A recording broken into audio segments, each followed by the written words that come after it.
Hi నమస్తే నా పేరు Prithviraj and you're watching TG Telugu Galam. Don't forget to subscribe. Congress ప్రభుత్వంపై మాజీ సీఎం కేసీఆర్ విరుచుకుపడ్డారు. సిరిసిల్లాలో నేతన్నలు ఆత్మహత్యలు చేసుకుంటున్నారని చెబితే పోయేదేముంది, వాళ్లను నిరోధులు అమ్ముకొని బతకమని ఓ కాంగ్రెసోడు అన్నాడు. అవి అమ్ముకొని బతకాలారా కుక్కల కొడుకుల్లారా, చేనేత కార్మికులు దొబ్బి తిన్నారని అంటారా దొంగన కొడుకుల్లారా, మీరు మనుషుల లక్షలాది మంది కార్మికుల మనోభావాలు దెబ్బతీస్తారా అని ఫైర్ అయ్యారు. సిరిసిల్లలో కార్మికులు చచ్చిపోయే పరిస్థితి ఉందా?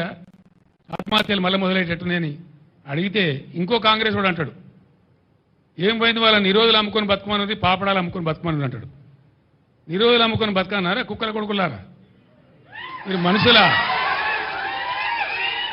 మీరు? లక్షలాదిగా ఉండేటువంటి చేనేత కార్మికుల మనోభావాలు దెబ్బతీస్తారా మీరు? మీరు ఇస్తే ఇచ్చిండ్రు, పీక్తే పీకిండ్రు, ఇవ్వకపోతే చేత కాకపోతే ఇవ్వకుండా. కానీ నిరోధులు అమ్ముకొని బతుకుండ్రి, పాపడాలు అమ్ముకొని బతుకున్నట్టు వాళ్ళు మనుషుల్లా కనబడతలేరా? గర్జిస్తారు బిడ్డ, చేనేత కార్మికులే ఇలా పులులే గర్జిస్తారు, మిమ్మల్ని తరిమి కొడతారు, జాగ్రత్త అని చెప్పి నేను హెచ్చరిస్తా ఉన్నా.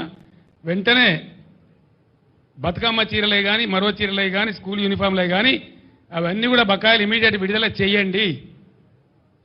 నేను చేనేత కార్మికులు చెప్పిన అవసరమైతే మా పార్టీ నుంచి డబ్బులు ఇస్తాం, వకీల ఫీజులు, మీరు భయపడేదేం లేదు, కోర్టులో గుంజుదాం, కొట్లాడదామని కూడా చెప్పినాం.